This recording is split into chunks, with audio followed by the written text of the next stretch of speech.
Our first speaker is Niki Adams from the English Collective of Prostitutes. Niki. Thank you. As John said, I'm from the English Collective of Prostitutes. I'm also from the Safety First Coalition, which is a coalition that came together, that we initiated, the English Collective of Prostitutes initiated in the aftermath of the Ipswich murders, when 5 young women, as I'm sure everybody who lives in the UK knows, and some people from abroad may also know, were murdered over a very short period of time, which led to a real public outrage and a demand for change.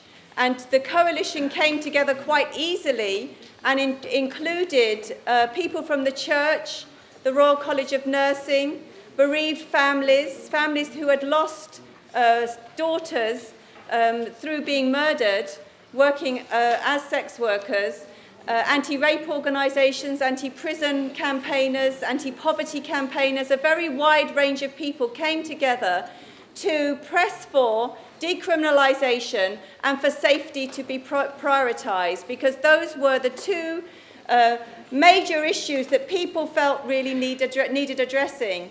Our first activity, joint activity really, we had a number of very successful meetings, but our first united activity was very successful in that we managed to defeat government legislation to introduce compulsory rehabilitation for sex workers and to change the definition of soliciting as it applied to women working on the street, which would have made it easier for the police to arrest sex workers.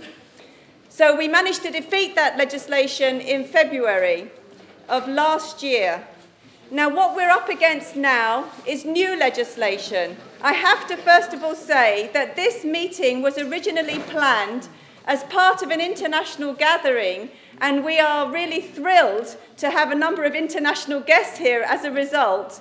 But between the planning and the actual implementation, the government came out with legislation which of course had to be opposed. And so this meeting of course also has to be a gathering of our forces to defeat this new legislation. Okay, I want to just very briefly say what the legislation entails.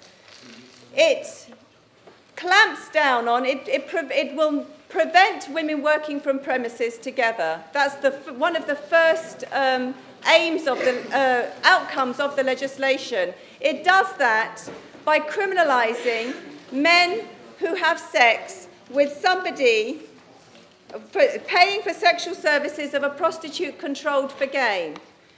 I'm sorry, I have to explain the whole issue of controlled for gain. So you have to ask questions if you don't understand it, okay? But controlled for gain is a very wide definition. If you think about any worker really in the country, many people could be defined as being controlled for gain.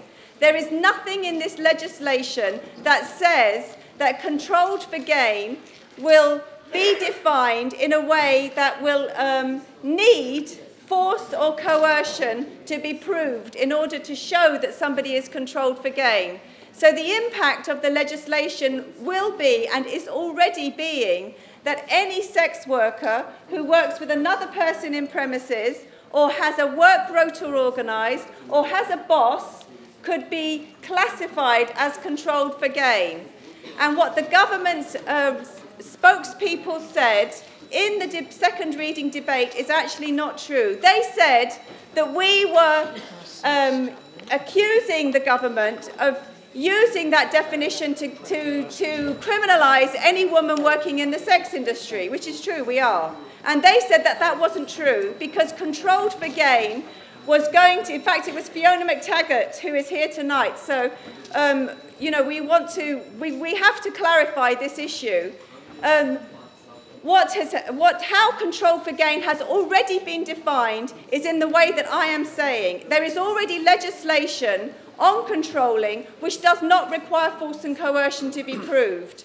And how we have seen the legislation being used in practice is against women working together consensually from premises. And you'll hear shortly from women in Soho who have been threatened, who are working with a maid or a receptionist, who have been threatened with being charged from controlling. And the impact of that is that women are forced to work alone and obviously are much more vulnerable to attack as a result. Okay, so the first measure is criminalising men who pay for sex with somebody who is controlled for gain. The second is closure orders against brothels. The sister from Release will speak about that in more detail because they have experience of how legislation, very similar legislation, has been used against premises where there is an accusation of drug taking. The evidence that is used against you is hearsay evidence, which means that I can say to you, I think this is going on in this premises, and that is enough for the police to go to a magistrate's court to get the closure order. And again, women will be moved out of premises. We know that it is 10 times safer for women to work inside than out on the streets, and it's going to have a very big impact and put women at much more risk of attack. One issue that we do also have to address is the fact that trafficking has been used as a justification for all these measures. And the figures that the government has recklessly promoted, that 80% of women working in the sex industry are victims of trafficking, are completely false. If you want to know more, we can explain it in detail. We know the research that it was based on, and we know that the research actually found that in London, 80% of women working in the sex industry are immigrant. Now, there is a big difference between being immigrant and being trafficked. That is a very important distinction.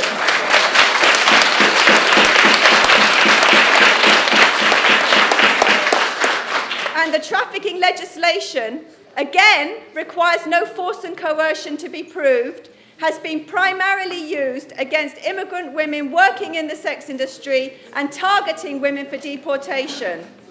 And we have women in our network who have been convicted and imprisoned under that legislation for running premises, providing premises where other women can work safely. Okay, the other measure is to change, again, they reintroduce the measure to change the definition of soliciting to make it easier for the police to arrest women working on the street.